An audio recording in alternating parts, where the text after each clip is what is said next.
Hello, you wonderful people, and welcome to another episode of Not Too Comic Book. This being a show we're talking about TV shows that are adaptations of comic books. For today's episode, I'm going to talk about the latest episode of Gotham, the latest episode of Van Helsing, as well as the latest episode of Arrow. Like always, if I'm talking about something that you want to listen to, you can always look in the description down below. I include the time when I start talking about each of the respective shows. So for example, if you want to hear what I had to say about this week's episode of Gotham, you can skip to what I had to say about this week's episode of Van Helsing, or you can skip to what I had to say about this week's episode of Arrow. But the first thing I want to talk about is this week's episode of Gotham. Another great episode. Obviously, this episode we get introduced to Butch coming back as Solomon Grundy, which, if you're curious, that's the thing I ended up finding out in season 3's finale. I talked about it. Before I recorded the podcast, I was like, I looked it up to see the significance of Cyrus Gold, and it turns out that's Solomon Grundy's real name, which is interesting because I've never known Solomon Grundy's real name. I've never seen a lot of stuff with him in it. Like, the only things I'm really familiar with, because once again, I'm not that familiar with comic books, but it's like the Injustice video game, obviously the first one, he's a playable character in that. Also, I want to say there was like some 90s Superman cartoons he might have popped up in. He might have been in that, or I think I might be confusing that with Justice League, because I think he pops up in Justice League. It's interesting because I think him and Hulk Girl ended up bonding, because like there's like a super sad storyline with him in like, I want to say it was either Justice League or Justice League Unlimited, where he was kind of like a good guy. And like, I don't know, it was kind of a sad storyline. I remember that. Remember this like years ago with Justice League Unlimited. So it's been years since I've seen this particular episode I'm referencing. But like from my vague memories, that's like those are my only associations with Solomon Grundy. So, but finding out that Butch was him, I was like, that's so cool. I mean, it's kind of interesting because we never actually got to know much about Butch anyway, like Butch's past. So I doubt we'll ever really get to learn about Cyrus Gold. Maybe we will, because this whole thing seems to be about Solomon Grundy trying to figure out who he is, because he doesn't remember being Butch. And it's kind of interesting too, because it seems like the manner of which he talks, I think it kind of coincides with, well, how he died. He ended up took a headshot, so his brain's probably like very damaged. Maybe like I don't know if the bullet went all the way through or not. Maybe the bullet is lodged in his brain, and it seems like being in that goop or whatever was in that swamp, which I know Solomon Grundy is connected to like a swamp. Like him being dumped in a swamp, I was like, that's very befitting. I don't know if that's like, because I don't know like his whole like him being resurrected. I know like he's essentially a zombie. I don't know whether it's like typically canonically is it science fictional, because it seems in this like it's stuff from Indian Hill, like I guess dumped in that lake that made him the way he is, like bleached his skin, well I mean not bleached his skin but grayed his skin and his hair turning white. Also seems like he heals from certain things, because obviously the bullet wound in his head is gone, plus his hand grew back. So either, because I don't know that about Solomon Grundy or not, whether he like regenerates. Maybe it takes after enough point in time, because he ends up burning his hand in this episode. But it's like, oh, we'll get the doc to look at it, which I'll talk about that in a second. But it's probably more likely like he probably can slowly regenerate over enough time. So probably the next episode we see it, the doc comes see it, like, what do you mean your arms not? It's like, oh, you healed super fast.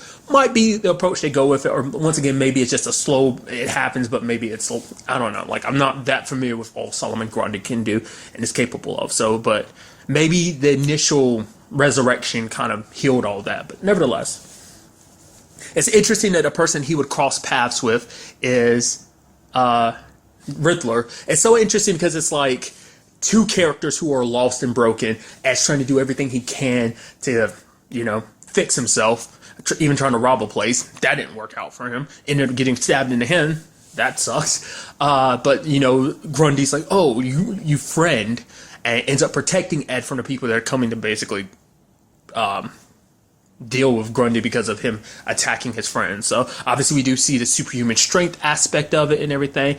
I was halfway expecting him to run into Tabitha this episode, but I'm sure that's going to be something they're going to like eventually build up to, like him eventually crossing paths with Tabitha. I wonder, is Ed going to try his best not to like bring other people into the fray? Because the fact of the matter is, I don't think he knows about Barbara coming back to life. And so I'm sure because he's trying to be like, oh, me and you, we were the bestest of best friends, because like Ed's so caught up in like, there's no way I can help you because I'm broken. But now he sees this as an opportunity, seeing how durable Solomon is. So it's like, okay, I'm going to use you as a means of we can get super rich, and I'm going to find a way to fix me. And then obviously we'll help you afterwards. But it's like, obviously, like, he might not be his usual self, but he's at least smart enough to kind of, trick Solomon Grundy, essentially. Once again, I think it coincides with the fact is his brain got a little scrambled from the headshot and everything, so But the thing I was bringing up earlier is the whole like Lee situation, because Lee ended up returning in this episode. Apparently she's the doctor there, even though she was leaving Gotham and everything. But it seems like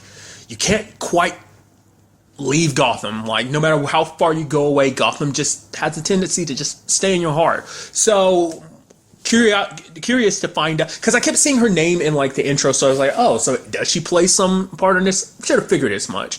But I thought she was leaving town for good, but it seems like at the very least she might have been here the entire time subsequently since season 3's finale. Whether she has or not, we'll just kind of have to wait and see on that front. But I mean, is it because she's been in Gotham the entire time, or did she try to leave and things just didn't work out and she came out to Gotham? Is it like, I'm curious, because she's not letting anyone know she's back. It's not like she's getting her old job back at the GCPD.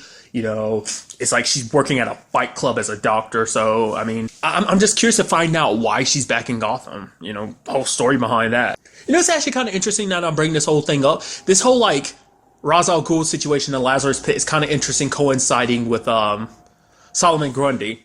I mean, it's like, it's resurrection, but from two different points of view. Because it's, like I said, like I brought it up before, I don't know if canonically he resurrected supernaturally. I think it's supernatural means that bring him back to life. I don't know if it's science fiction or not. But it's like, in this case, he's being brought back by science fiction because of, like, Indian Hill and all the stuff that Strange did. Plus, the fact is, you have the Lazarus Pit, which is more on the supernatural side of things. So it's just kind of interesting to me. But obviously a big part of this episode is dealing with the aftermath of last week's episode for Bruce. The fact of the matter is he blames himself for Alex because he thinks, he takes the blame upon himself for what happened to Alex, which, Alfred tried to ease his mind, but it doesn't work because Bruce feels guilty about it. And truth be told, it seems like that was the whole point. But Ra's al Ghul was getting himself out of Blackgate. Jim was not too happy about that.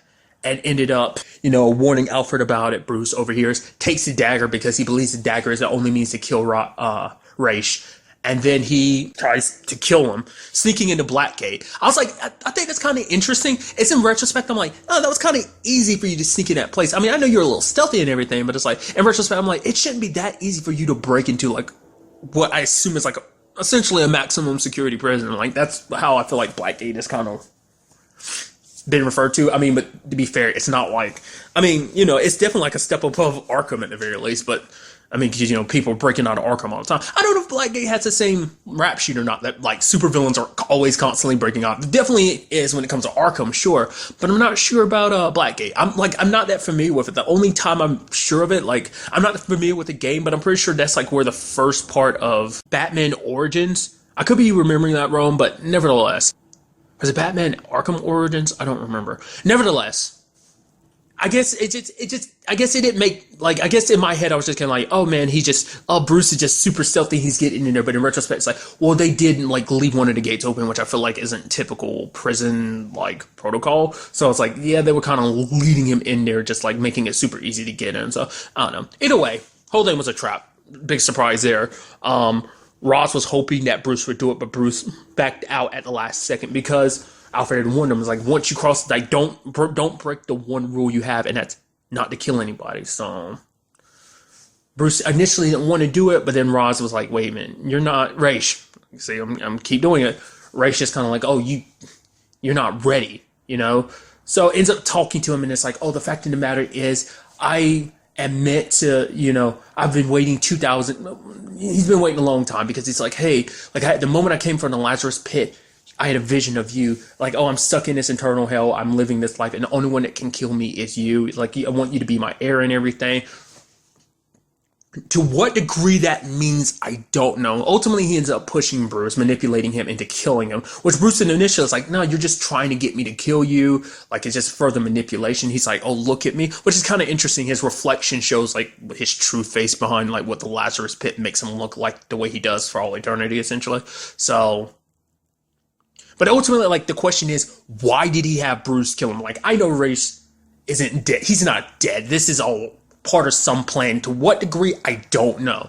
He did want Bruce to be his heir, so I figured that played a role in it, but not less. It's like a situation of maybe he can increase his power or something if he finds a new heir, he needs Bruce to take his place temporarily so that he can come back stronger or something like that. That's where my mindset's initially like. Bruce plays some key role in all this. He kind of mummified after Bruce stabbed him and everything and died, but it's like, you're not dead. Like, you're still alive in some shape or form. He did say goodbye to Barbara because he was like, he showed her something because when they touched hands, like a light appeared and she was like, what was that? And he was like, because he had promised her just like things beyond her wonder. And it's like, even she's like, okay, I don't understand. So I don't think he's dead. Still, it leaves a mark on Bruce because Bruce actually thinks he killed Raish, which I'm wondering, like, even when it comes back that Raish is still alive, does that still count against him? The fact is that Raish is dead by his end, but nevertheless, I'm just trying to figure out what it is that he wants ultimately. Like, I mean, now that Raish is dead, what does that mean for the League of Assassins or League of Shadows? What does that mean for them? They're without a leader. It's also interesting, too, that he was able to replace the entire prison. Like, no wonder he was all smiles and everything. I knew it was part of his plan and everything. Didn't expect him to replace everyone in the prison with members of the League of Shadows, aka League of Assassins. So, does that mean now that Bruce has killed him, does that mean they technically serve Bruce now? Like I said, because I still know that Raish isn't dead. Like, I'm just baffled. I wonder, like, what is the point in all of this? What is it that he's aiming for? I'm kind of thinking of, like, some mass... I previously brought it up as, like, maybe this is some, like, mass genesis. Kind of like I made the reference to Damien Dart from Arrow. It's like, maybe it's something kind of like that, where it's a genesis thing of, like, let's restart the world. So, it's like... Because the blade isn't meant to kill Raish, but it did. But maybe it's more so like it's meant to resurrect him into, maybe he'll come back even stronger. Maybe it's a thing of like you have to find someone innocent, someone pure like Bruce, who has never crossed that line before, and get them to cross that line. And it's part of some like ritual or spell. I mean, obviously it's part of some like grand destiny because it was foreseen all those years, millennia ago. When Raish became Ra's al Ghul, you know, so. Side note, I wonder, does it work the same way in this that it works in Arrow? I don't think I've brought that up before. Like, Ra's al Ghul might just be his name. In Arrow, they make it so that anyone can be Ra's al Ghul. Whoever gains the title becomes the demon's head. So anyone can be Ra's al Ghul. So I think in this case, it's like maybe that's just naturally his name. So nevertheless, hopefully we get some answer to that. It does leave Bruce feeling conflicted. You know, you have Gordon and Alfred talking to him being like, hey, you don't have to hold your... Like, yes, you made a mistake. But both of them understand what it's like to cross over. Like, Gordon's constantly trying to come back from the mistakes that he's made in the past. I mean, because, like, actually, when you actually break it down, like, he was in his exact same situation because he killed Gallivant, but Gallivant came back to life and everything, so... But, you know, Gordon knows about crossing lines that you can't come back from, and Alfred knows, too, is that it won't be easy. You know, the life, what he did, that will lead him into the darkness, and it will be a long trail back into the light. But basically, Gordon's like, I recognize you as that boy all those years ago we met when your parents died. The boy who wanted the right thing to do the right thing, wanted justice. It's like, I see you as that same person, and that hasn't changed. And, you know, Bruce wanted to get rid of his suit, but Alfred's like, no, I'll take it. The fact of the matter is, like, I'll keep this until you feel like you're ready again. So, because, you know, Alfred was like, you're right. This became more than just preparing for Ra's al Ghul. You could actually save this city. You could actually protect it, you know, but Bruce isn't really in the mindset right now. Doesn't think he's not the hero that Gotham needs in his mind, you know? And that's always something about, I feel like it's always been an aspect of Batman's character of like walking that path between light and darkness. It's kind of just something I feel like him more so than any other superhero, especially DC. To be fair, I'm not familiar with a lot of DC characters, but I feel like he struggles with it more than anybody else. So, but nevertheless, it also means that he can't be gallivanting around in his mask and everything because, you know, Gordon saw him in a suit. So, because I was wondering about that going forward. Will we ever see them like having to cross paths? You know, Gordon being like all like Mr. Justice trying to set things right. I mean, he's literally doing it right now with Penguin's whole like crime program because he's arresting people, but you have even like Harvey like backpedaling everything he's done by freeing everyone because it's just like Harvey's like, I'm doing my job, I'm doing the best I can, you know, and it just, like I say, it's so interesting because of that previous relationship of Harvey always having his back, and now it's like they're at odds in this regard too.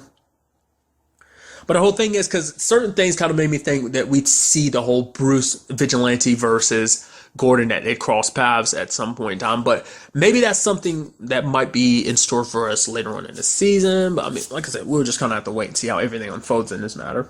And then on the other side of things, we have the whole situation with Penguin and Sophia. Sophia trying to be like, hey, kind of basically talking, like almost bringing to life what she said last episode about like, oh, you bring people in, you get close to them, you have dinner with them and everything. You turn a once enemy into an ally. Essentially, it's like, that's how Carmine kind of ruled things a little bit. I mean, even though Carmine did rule with the Iron Fist. I'm curious, what does he have to say about all this? Does he not know where Sophia is? There's part of my brain that's like, you don't think so? I mean, the pessimist in me, the cynic in me is like, you don't think there's a possibility she killed her dad before she left just because it's like, oh, daddy, you're weak, so I need all the power. Like, that she's just using this as an excuse that eventually she'll step up as her right as a villain. I mean, she's already heading that direction, but it feels like, I mean, like Gordon said in the episode before last, that he was like, you were planning to come here anyway. You needed me as an excuse. Like, she was always going to come back. So we haven't heard anything from Carmine. I would have thought he would have sent somebody after her, but no one's come. So it makes me wonder, is he dead? Or did she lie and say she was somewhere else? And will he soon find out that she's actually in Gotham doing all this stuff? Because she's trying to worm her way closer to Oswald. It's kind of what she kind of already broke her plan down a tiny bit to Gordon last episode. Which, now that I think about it, that's definitely going to get even more interesting with Lee back in town.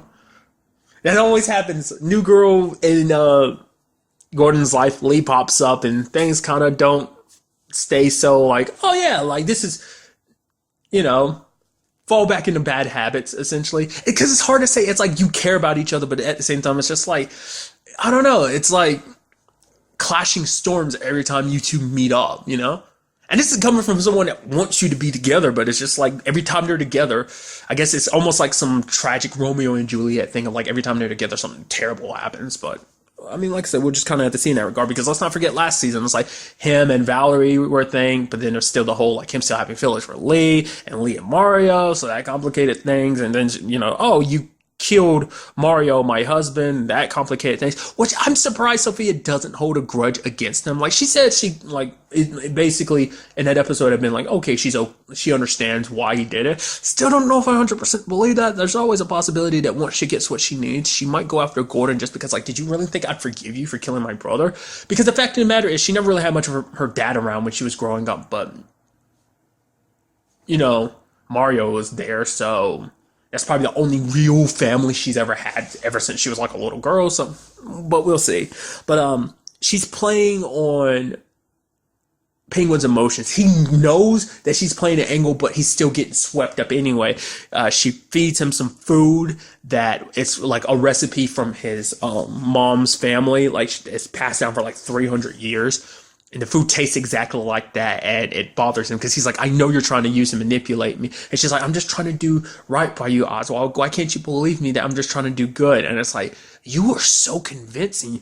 The crocodile tears and the fact is you seeming like you're so caring, when in actuality, you're just creeping that knife closer and closer to Oswald's back. There was even that lady she was getting to make the food and everything. She slightly resembles Oswald's mom. I think she's going to be a card that Sophia plays much later on. Just a mess with Oswald's emotions and stuff like. It's like, oh, are you okay, Oswald? And Oswald might see her walking in the background or something, and I mean, in that regard, we don't know. We'll just kind of have to wait and see on that front. But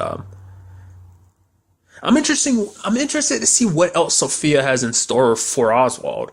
The whole point is to gain his trust and everything. But it's like, I'm just waiting for that, like, that real dark side to her to kind of come out. She is a Falcone, and last thing you want to do is underestimate a Falcone. And I think, Penguin's been smart about it so far, but now that she's kind of easing his pain and everything, like playing with his emotions essentially, makes me think that you can never be too overprepared. We'll have to wait and see whether Penguin has anything up his sleeve, counter her in any shape or form. But for right now, it seems like she's got him wrapped around her fingers.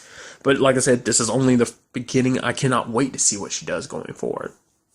Like I said, a great episode. I'm so excited to see what goes down in the next episode with all these new developments. And now moving on to this week's episode of Van Helsing. Another great episode, but legitimately probably like one of the most depressing episodes, especially that ending. Just overall, it's just like, oh, happy, oh, ugh. And just, at least just a sour taste in your mouth. I mean, obviously, like, I'll break everything that happened. I mean, I'll get to that soon enough, because that'll probably be one of the first things I talk about. But first of all, like, let's bring up the fact that Julius is human now, and we ended up learning his story, basically, him getting turned into a vampire. Very sad circumstances, too. It's not like he went out of his way to become a vampire. It was a situation of his mom was sick, he's running out of money, he lost a boxing match, because apparently he's a boxer. That was kind of interesting to find out. Ended up getting killed by the people who told him to take a dive because he didn't say yes immediately. So, essentially kind of like a Daredevil situation, kind of respectively too, which kind of fits considering, the whole comic book thing and everything. But nevertheless, Daredevil's dad kind of had the same situation. He didn't take a dive when he was supposed to. In this case, Julius took the dive. He just took it too late, essentially. So, but Dimitri decided to take Julius as his own, because it's like, oh, like, it's kind of like, he's like basically like, oh yeah, like, fight for the what's about to come or something. Like, I'm gonna need someone strong and loyal like you when that fight's to come. And it's like, what does that mean? Was he already like, was that in particular referencing like the Van Helsing family, or was it something else entirely he was talking about fighting? Because obviously, season 1, he kind of alluded to bringing back the older vampires, but I'm like, currently the only enemy I see in his way is Vanessa, but it's like, he needs Vanessa to help make their race, vampires stronger, so it's like, maybe it's stronger to fight something else, something he was building up an army for, essentially, so. But obviously, even with that all said and done, also, it turns out that lady was in fact his mom. The reason why I kept thinking like, well, maybe I always say like, well, she seems like his mom. I previously kind of talked about is because it could have just as easily been like she's a lady that was kind of more like a mentor to him. She was like a mother figure that I didn't know she was actually his mother. It turns out it's actually his mother. I wonder, did he ever get revenge on those gangsters that killed him? I mean, his mom ended up eating the nurse, no, the sister, the nun. Anyway, so I guess I was kind of like a middle finger to her, because she was just like we'll pray for your mom, and because you're running out of money, and we'll have to kick your mom out. And it's like and he was like, you're killing her. I hope you realize that. So, but nevertheless, Vanessa doesn't trust Julius. It's kind of interesting too, because this episode brought up a concept I brought up. Was it last episode or episode before? It might have been the last episode. Was the whole like drinking a transformed person's blood. So in this case, Julius wants to give his blood to Dylan so she can just have something to drink. I was like, oh, so that's what role you're going to play in this whole situation? Be her blood bank, essentially. Because we know like Magdalene tried to eat Doc, but like she was like, oh, that is disgusting, but couldn't turn Doc back. This is also where Vanessa finds out. She finds out the fact is that Doc tried to go back to being a vampire, so that's kind of like puts Doc more on her fuck you list. Especially because we see Doc's roaming around with Axel, so I'm curious. So I know like if they ever cross paths again, like, oh, they're definitely going to cross paths again, but it's going to be probably later on. It's probably not going to be like really soon or anything, but that's going to be something she's already. It's like, oh, Axel's a vampire now because of you. You're lucky I can cure him. And on top of that, the fact of the matter is, this all like it all happened because of you, and everything. It turned into that whole situation. So I think that's interesting. But also finding out, oh, once she turns someone, they can't turn back. So there's that. But the fact of the matter is, Dylan wouldn't even drink his blood because it tasted nasty, because it's polluted thanks to Vanessa. Like I said, much like the whole Magdalene and Doc situation. So I was wondering, like, oh, it seems like it's hard to tell whether or not they could actually go through with it or not. Because she didn't want to drink it because she's like, are you trying to kill me? So it's probably more like poison to them. Like, it probably like...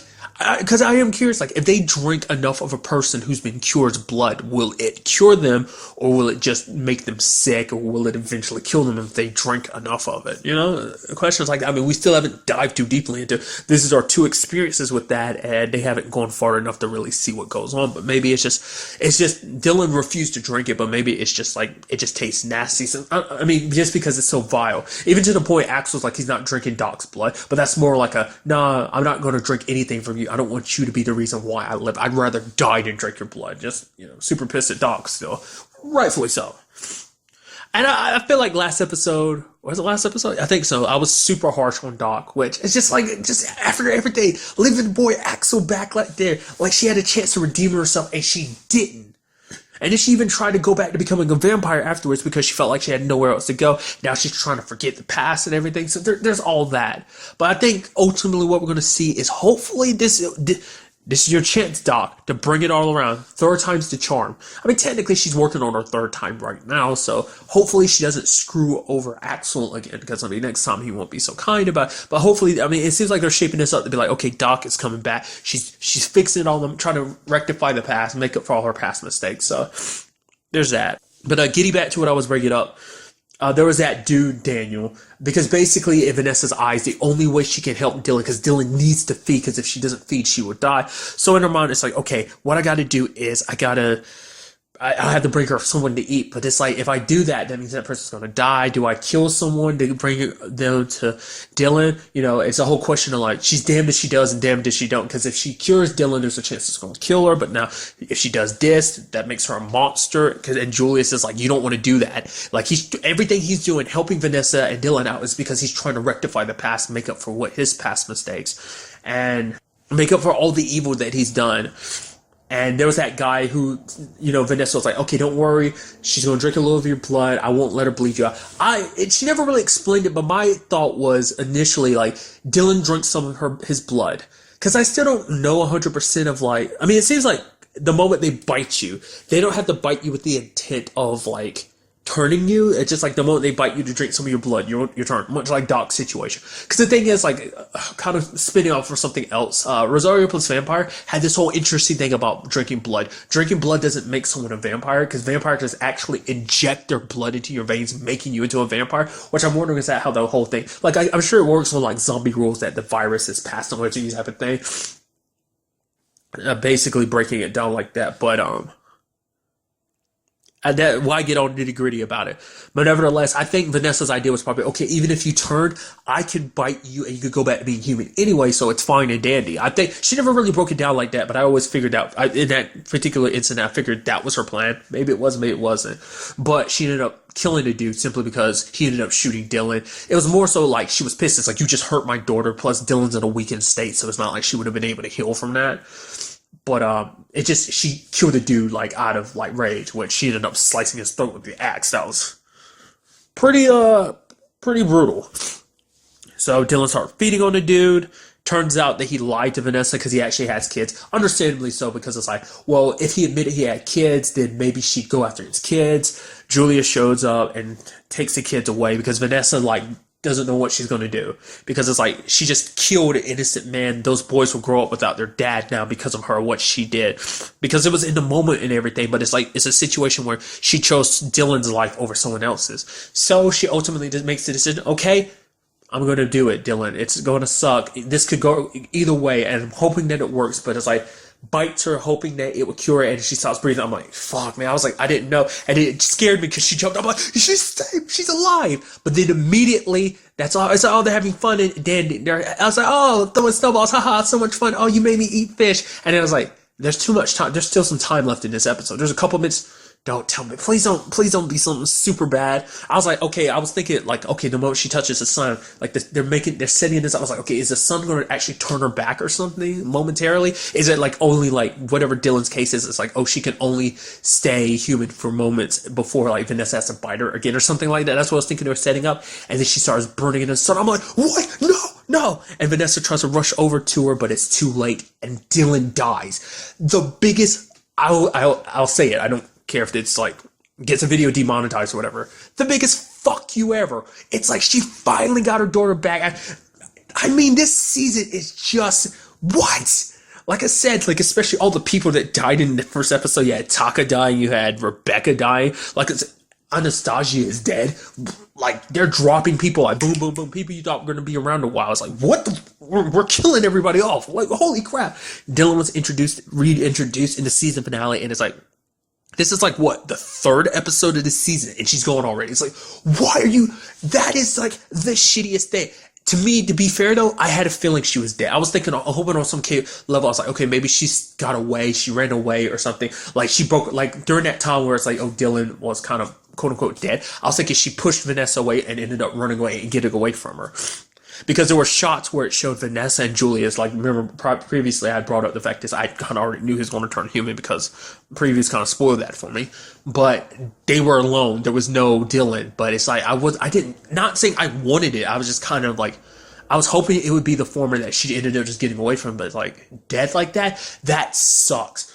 Because let's not forget, I should have figured as much because they did at the beginning, they showed last week's episode where it's like, oh, she can stand out in the sun. It seems like whatever experiment he did to make it like, he switched it around. Vampires, can normally can't be in the sun, but he made it so she could, but that kind of messed with her as a human, so that the moment she turned back to being a human, maybe she wasn't completely cured, that basically Vanessa ended up taking away some of her vampirism, like some of the special aspects of her as a vampire, like being able to be out in the sun, and it just killed her. Like, going back, we still don't know the question of like how the whole Van Helsing thing works. Like I said, I thought how did, like, maybe his experiments kind of tampered with the Helsing gene inside of her or something like that? Maybe it led to her being able to be out in the sun, but it also, like, I don't know, because the moment Vanessa bit her, I guess maybe it's because she was something else before, but then, like, Vanessa's bite kind of turned her human, but she still had many characteristic of the vampire gene. Maybe it's like her DNA was so messed with that Vanessa's bite kind of altered her DNA to make, like I said, I don't know. Like, it's so sad and messed up. She just got a little girl back, and then it's over like that. They didn't even get that time together, because she even literally said herself, at least I have today. I was thinking Dylan, like, there's so many lines to make you go, they're foreshadowing that she's gonna die, but it does not make that any easier. That sucks, dude. And then Vanessa lets out this scream, and it hits everybody. It hits Doc, it hits Flesh, it hits Julius, and it seems like it was like something like they all kind of felt their chest like a piercing, like when she was screaming. So I think, like, when she turns someone back into human, there's some part of them that, like, she turns them into a soldier or something. Like, I think if she turns enough vampires back, she can lead an army, literally. I think she can control people, like, to do what she did, or I don't know, like, the Van Helsings are weird in the sense of, like, it seems they are very vampiric, like, mixed with, something else. Like, what's going back to the whole thing of, like, how does that really work? Because we've yet to really dive into what makes a Van Helsing so unique, aside from it being a bloodline thing. But the fact of the matter is that happened. I'm just curious, like, because it doesn't affect anyone else but people Vanessa turned back into a human. So, like, maybe she ingrained them with a little bit of the Van Helsing gene when she did that. And so that little bit of Van Helsing gene is kind of responding of, like, oh, I gotta get to Vanessa. She's, my leader is calling me, essentially. Maybe it's something like that. I'd love to kind of find out more about that. But it also seemed like she woke something up, too. Now, whether that person's an elder or something, I don't know. Maybe it's one of the said people I brought up earlier about the people that Dimitri's trying to fight.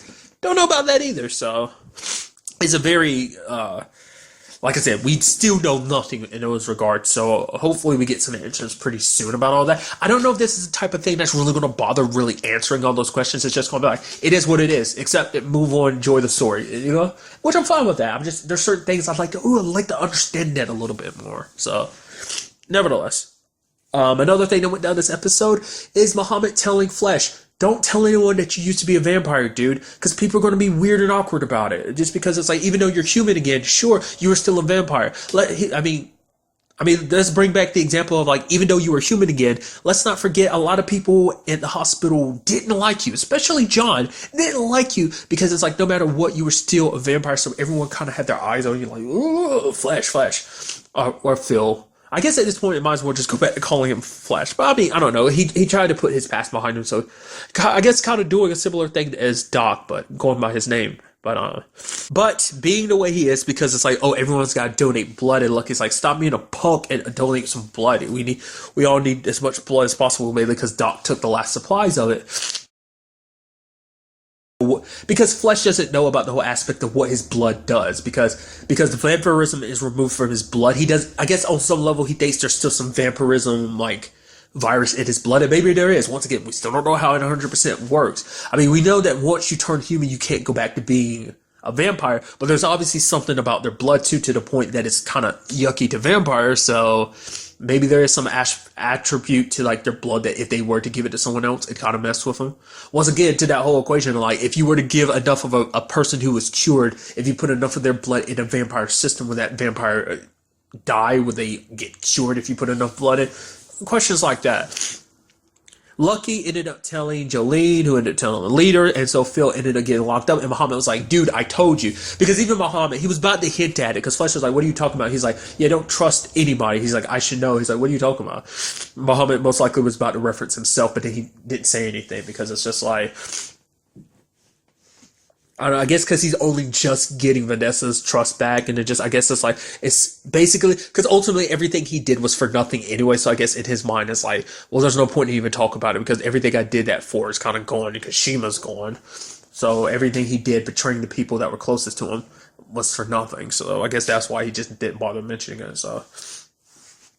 But initially, like, Flesh is like, they're not going to let me go. It's because they have to understand him and everything. And even if he was, like, cured or whatever, they'd still want to keep him an experiment on him to understand everything. Plus, they wouldn't want to, because he's, in a sense, an abomination. Even though he's human again, he was once a vampire. Kind of like I said, along the same lines of the way John thought. Because it's like, oh, it doesn't matter if you're human now. You actually drink human blood. How can you live with yourself with that whole spiel from last season? But it seems like Lucky's got a thing for Phil. Because she's like, all right, let's get out of here.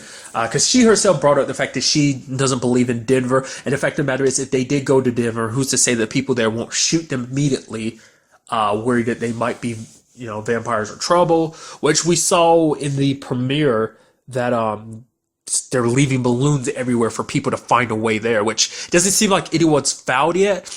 That might be something that pops up much, much later in the season, or maybe that's not something that pops up until like the tail end of the season. We'll just kind of have to wait and see. So they end up leaving together, Muhammad, Flesh, and Lucky. Poor Jolene, she got knocked out. Jolene just told because she was trying to do her job, because she got screwed up last time with the whole Doc situation, which they weren't long enough there to see that Callie's there. Which I'm curious, would she have said anything? Because when you actually think about it, Callie is still there, so they never bumped into her at that time they were there. So, because then they would have probably found out about Doc and the other vampire. I don't know if they would have known. Well, because she refers to him as Soldier Man, and maybe then they would have been like, oh, Axel. So, but nevertheless, they're kind of still unknowing, not knowing anything about that whole situation. So, but like I said, I'm sure Jolene told something this time simply because she's not personally invested because of the whole Doc situation. You can tell she liked Doc, so that's why she kind of let Doc go. But this time she was just doing her job. Like, okay, some new information came to her. She's like, I have to report it because last time I did. It just sucks because now Jolene's going to get it double time, because it's like, well, you let two groups of people escape. Darn you, so. Oh, plus, the fact of the matter is, it hasn't come up yet, but don't forget, there's also those people after Doc and Axel from that group, so that's still an aspect. And then also, speaking of Axel and Doc, there is that whole situation of them on the road and him trying to keep his hunger under control, but then there's also like, he wants Doc, he has those spikes that he throws at Doc. I don't know what that's supposed to be, like what I guess he needs her to have some weapons or something against him, or what, because he's losing control of himself. Not unless it's something for her to like cut herself on and bleed on a little bit so he could sip on it like a popsicle. I don't know. Maybe like keep him bound and tied down or something, like, because he needs to get out of the sun because he's burning. Plus the fact is he hasn't eaten. It's like it's exactly like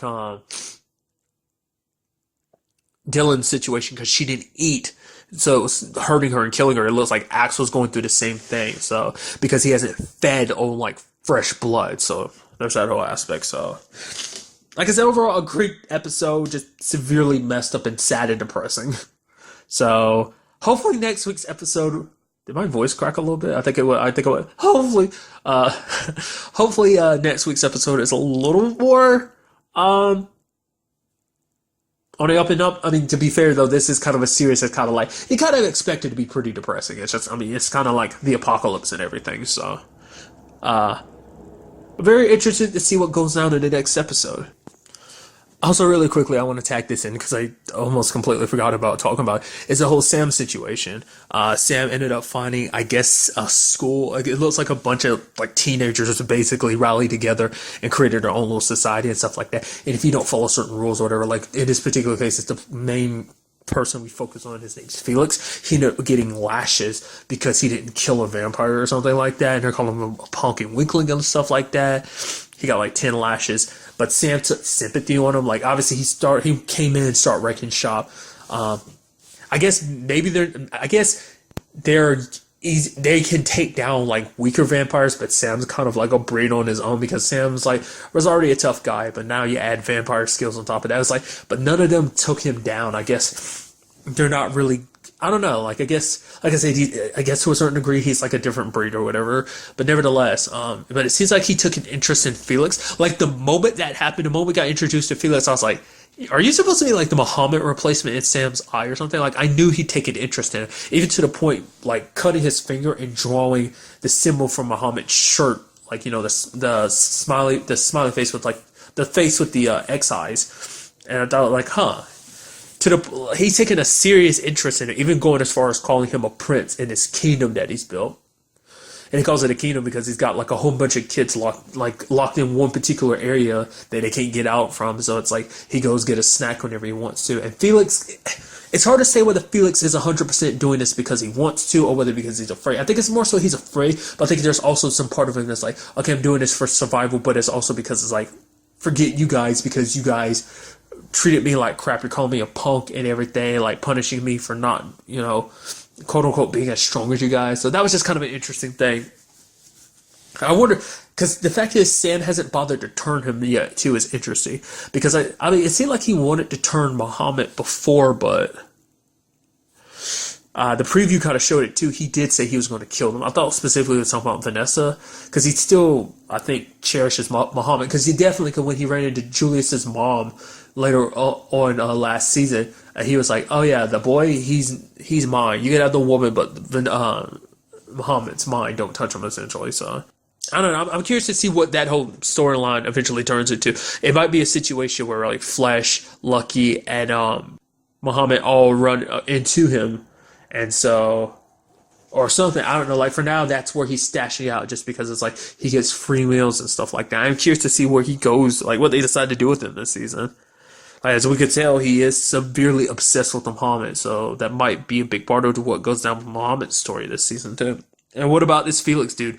Will he decide like, okay, I'm gonna change him, to fill that hole in his heart of having Muhammad? Or I'm very interested to see what he decides to, ultimately do. So.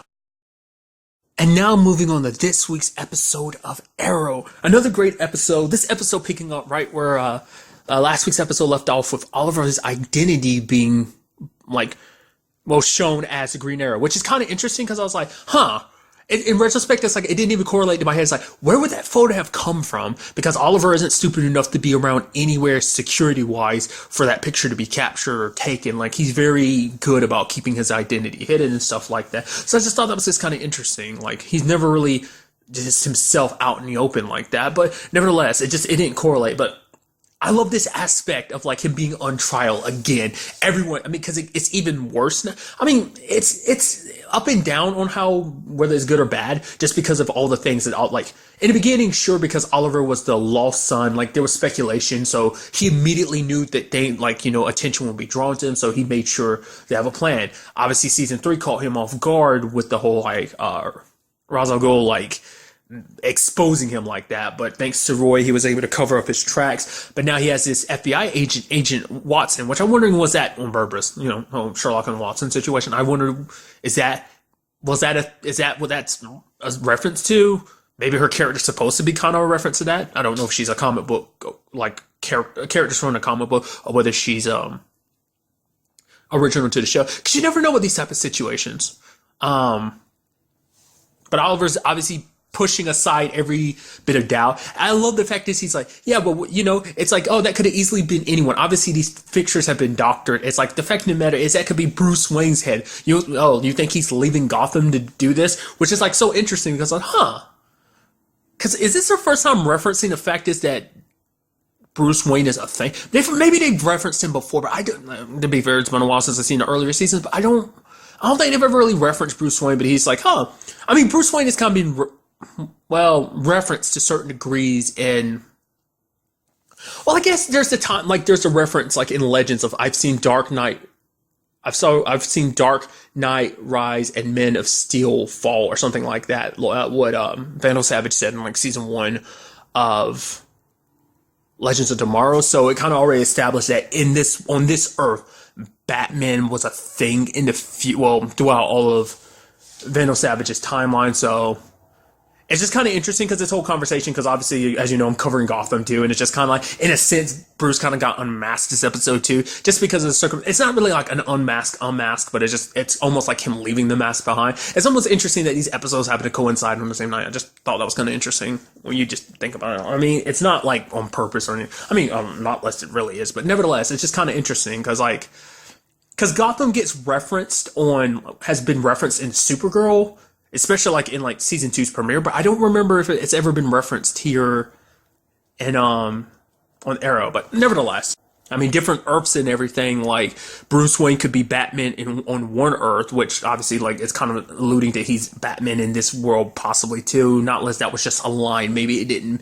necessarily supposed to represent the fact is that Batman is a thing. Maybe it's just kind of a throwaway line. Nevertheless. But this Agent Watson is not backing down. I even love that conversation she had with Renee and Lance, where it's just like them sitting there and Renee tries to make small talk. He's like, so, have you always known you want to be an FBI agent? You almost have Lance looking at him, what the hell are you doing? And he's just like, yeah, I got a little girl too. I think she might be going down that route, you know? Just like, being a girl and everything, she's just like, she can do anything a guy can do. And she's like, yeah, that's right. What? It's like, no, I'm saying, I'm a feminist. And it's just like, Renee, shut up. Just shut up. You're just, I love that he's trying to fill the awkward silence and everything. It's just so good. I also like the fact is that they threw Anatoly into this episode too. Like, obviously he's one of the top people you would expect. I threw his name out there last episode as one of the possible people who did it.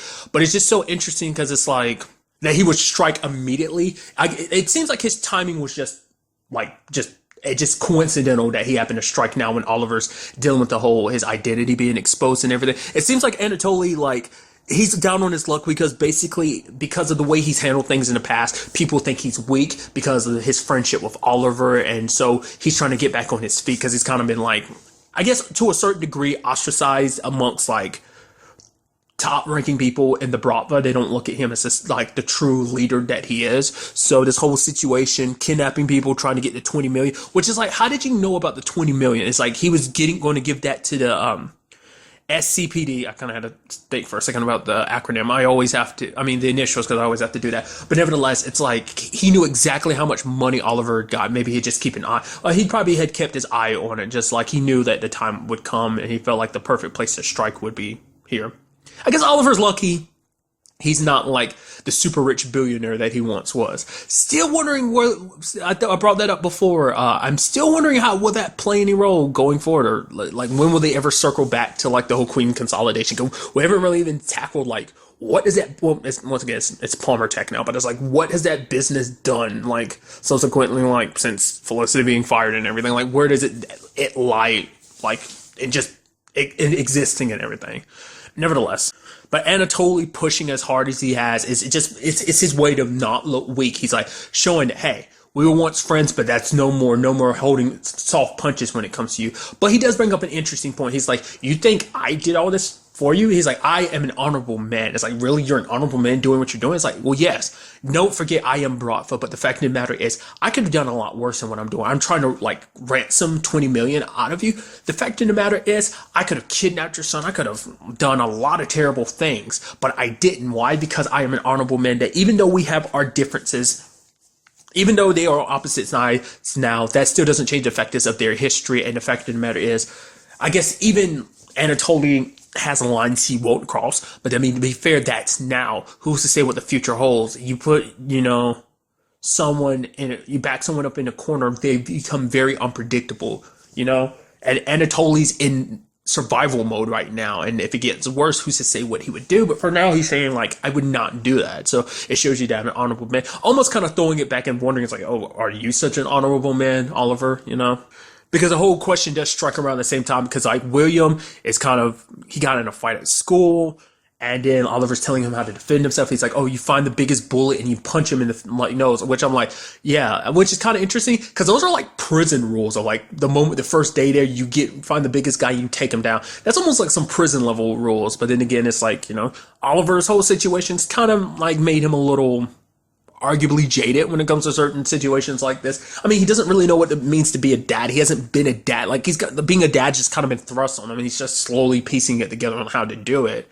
But William's upset because he's like, I can't know. Like, I'm not going to, like, almost like, it's almost like he's like, I don't want to follow in your footsteps, because it's like, I don't want to become like you. You want to tell me to like, oh, I should do this, but I don't want to become like you, like learning how to fight and everything. So I'm curious, like, where that, like, will go. I mean, because currently, I mean, it seems like it's good by the end of the episode, because Oliver's kind of like, because Oliver has his duties as a Green Arrow because he wants to protect the city, but he also has to be there for his son, because his son's worried, like, what if you end up dying and I'll be left alone in this world? Which, it seems like Oliver's referencing what he does at the end of the episode when he's like, oh, I'm working on something. So I'll leave it to them when I get to it. But I do apologize if I sound a little weird in this recording. I'm like, I feel like I'm just a little sick and there's snot rolling down my nose and everything. So anytime you hear me sounding a little muffled, it's me just trying to like wipe my nose and stuff. So I do apologize about that. It's not information you really care about, but I just figured I should mention it. I mean, and I wasn't expecting it to happen this soon, what Slade was talking about. You basically have to choose. You can't keep walking down that middle path, being both the father and the hero. One has got to give, especially under these circumstances where he's being, like, monitored by Agent Watson, which is kind of interesting, because I was wondering about the whole, like, photo situation. Like, when they were like, oh, it's been doctored, I was like, oh, how'd you fix that? Oh, no, it was legitimately doctored. It's not that they faked it or anything like that, made it look like it was doctored. It was like fully doctored and everything. Because they were like, so they found out about the photo and like, oh, so what do we do with this information? Immediately my brain goes, was William behind this? Because I threw his name out there last episode. Like, I don't think he would do that, but just maybe in some shape or form, maybe it was his way of making Oliver choose him over being Green Arrow. That's what I was thinking that was alluding to. So, because for Oliver, this whole situation is harder too, because it's like, now Agent Watson wants to talk to William, but that would mean William would have to lie, and it's just after everything he's been through. We also found out how they covered up Samantha's death. They made it look like she died in a car accident, which Agent Watson's like, I'm not stupid. I even left that out during the conversation with Renee. She's like, do I look stupid? He's like, no, you don't look stupid. And the fact of the matter is, like, she's like, that whole, like, Samantha's death could have been faked and everything, and it's just like, it's understandable why you would go after Oliver, because no matter, like, because the thing is, Star City has been very lax when it comes to Green Arrow. Yeah, there's been those moments they think he's a bad guy and everything, but he's come through on so many occasions that, I mean, we still don't really even know where the general city feels. Like, we know that the police have crossed paths with him because of the whole Billy situation last season and everything, so there's that, but I don't know how this city in general feels about him. Do they think he's a good guy? Which I think, he is, because he's kind of been a hope. I mean, especially, let's remember season 4, like the whole entire city rallied behind him when he was going up against Dark and his men. So I have to take that back. The city more so is kind of backing Green Arrow. So I don't know. I mean, she is an outside person, and like, she's a part of the FBI. It's just interesting. The timing and everything is like now of all time. But then again, it's like, this situation has come up before and Oliver's walked away, and now there's like definitive proof, quote unquote definitive proof, that he's Green Arrow. She's here to make sure things go through. But I'm like, maybe there's more so to do with her appearance. Maybe she is a legitimate, just a good FBI agent here doing her job. Maybe there's some more to her, like maybe she has her own ulterior motives, or maybe going back to it, she is a good FBI agent and it's just someone's using her to take Oliver down. Once again, it was digitally designed like that, and the only digital group that we're aware of is Helix. The question is, why would they want to try and take down Oliver? Do they have some plans that they feel like Oliver would get in their way for? Maybe the lead, because we still don't know anything about the leader of Helix. Like, they rescued last season. Like, don't know his identity or what role he plays in all of it. But because there's also this interesting thing where, like, you have Curtis having a side job, and he said he's doing just coding and stuff like that, and Felicity's like, okay, let's partner up on this, which is like, okay. I mean, the fact is he's so cool with it makes me think there's nothing to it, but then part of me is like, it's such a small thing that I feel like it's going to turn into something. Is he secretly actually working with Helix? Did Helix recruit him? And I feel like if that was the case, he wouldn't tell Felicity, not unless it's just a situation of like, I'm not going to let you in on this. I mean, 'cause for one, he's like, it's above, like, she's way above this because it's such a minimal thing that it's like her brain power and her skills are better suited for other things. So that's where my mindset is on that. But maybe in actuality, they're actually secretly going to be working for Helix and they don't know. I'm just waiting for them to return just because they got set up, last season and everything. And they do know Oliver's identity. So it'd have to be someone that knows his identity. It's actually kind of interesting because I feel like amongst all the 4 shows, this is the only one that hasn't set up its main antagonist yet. Because Flash has, to a certain degree, Legends has, Supergirl possibly has. Like, it might, it really depends on where they go with that. So maybe Supergirl's a definite maybe, but I feel like Arrow hasn't even hinted at who its main antagonist possibly might be.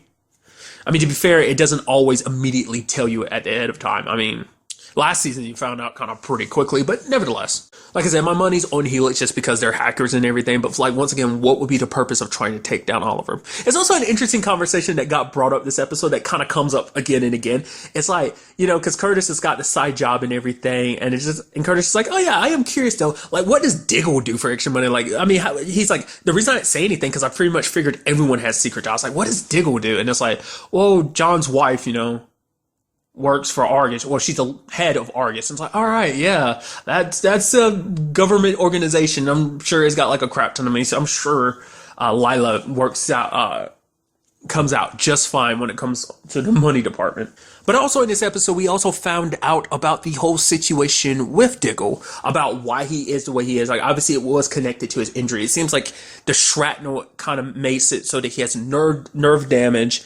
And it seems like it's degenerative, leaving it in. I always have a hard time saying that word. I don't know, like I always stumble on that word. But it basically means it's going to get worse and worse.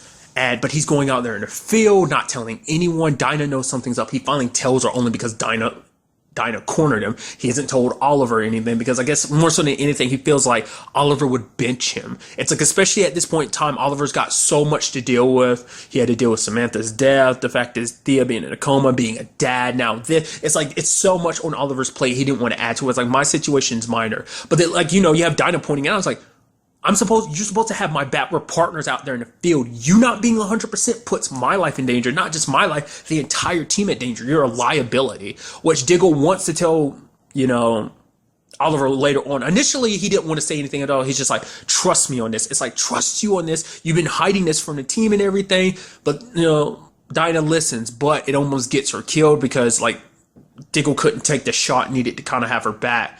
So it made him realize, like, oh crap, like, it really put things in perspective, like, I need to tell Oliver. So he ultimately decides he's going to tell Oliver, but at the same time, Oliver makes the decision of like, hey, I need you to step up and be the Green Arrow. This city still needs the Green Arrow, but I can't be the Green Arrow with all this scrutiny around me, as well as, just being there for my son. So this is Oliver's way of compromising. Like I said, he was working on something to kind of deal with this whole situation. So now it seems like that might be the option, or maybe there's something else. Maybe Diggle only has to fill the role so long until like everything's kind of resolved. Like ultimately the question will be, will Oliver be able to keep this up? Will Oliver be okay with not being a Green Arrow? Like, it's like, oh yeah, he wants to take care of his son and everything, but there's still that aspect of like, well, this is still a part of him. Being Green Arrow is a part of him. And even though he's not wearing that mantle or the mask or the hood, it's still a part of him. It always has been. And it's a part of him he can't deny or shut away. Kind of what last season kind of was alluding to with the whole talks with Anatoly. So I'm curious to see, like, how far he goes with this. Like, will he be able to keep it up or not? I mean, once again, he doesn't have much of a choice. He needs to back down because, like, which sucks because it's like, well, Diggle's not in a position to be taking on the mantle of Green Arrow. Like, does that mean he has to start using arrows as a weapon? Like, he's dressed up like that before, but he's never had to go full blown with it and everything. So now it's like he's taking over the spot, which is actually kind of interesting when you actually think about it. When you break down, like, remember I referenced like Star City 2049, like in season 1 of Legends. Diggle's son, which I remember the name now. It's Connor Hawk is his alias. He ended up picking up bow and arrows and stuff like that. He became the Green Arrow. So once again, like the whole time thing makes you wonder about it. It's like,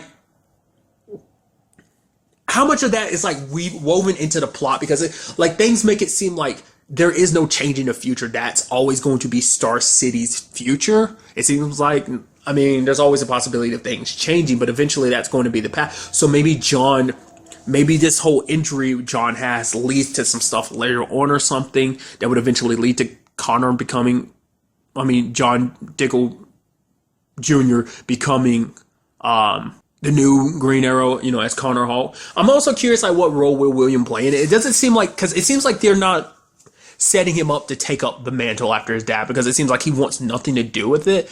I am curious to know, is there more to this whole situation than like the whole, like him being beat up by 8th grade? Like, was there more to that situation? It seemed like there was, but that might have just been like the whole, like, he wanted to talk to his dad. Like I said, I guess, and that also shows you a shift. The fact of the matter is he wants to spend more time with his dad because his dad is all he has left now. So it could be a combination of just like, you are my father, so I want to spend time with you. I want you to be there. I don't want to be left alone. Or the fact of the matter is, it could be a situation of, mom's not here. You're the only person I have. I don't want to be alone. So he might just be stuck with Oliver. So I don't know. It's just some interesting developments went down in this episode, and I'm curious to see what happens going forward with them. I mean, how will Diggle handle this going forward? Because the only other person that knows the truth is Dinah. So, and like, especially because Diggle doesn't want to let Oliver down, and Oliver offered him this position. He's like, he knows, like, the reason why Oliver asked him to do this is because Oliver trusts him amongst anyone else. That's his best friend. That's one of the few people that's been by his side since like the beginning. So that's his most trusted ally. So of course he would ask, Diggle to take up the mantle. And because he doesn't want to let Oliver down, of course he's going to take it up without saying anything. So like I said, very interested to see where that goes next episode. And also, does that mean we're going to be seeing Anatoly more this season? He never got his money, so he's probably not living Star City anytime soon. I wonder if they're setting him up to be the main antagonist now that I'm kind of mentioning it and everything. Either way, like I said, great episode. Can't wait to see what the show has in store for us next. But really, that's all I want to talk about in this episode. Till the next time we meet, be happy, be safe, live life to the fullest, and enjoy it. Good day and goodbye.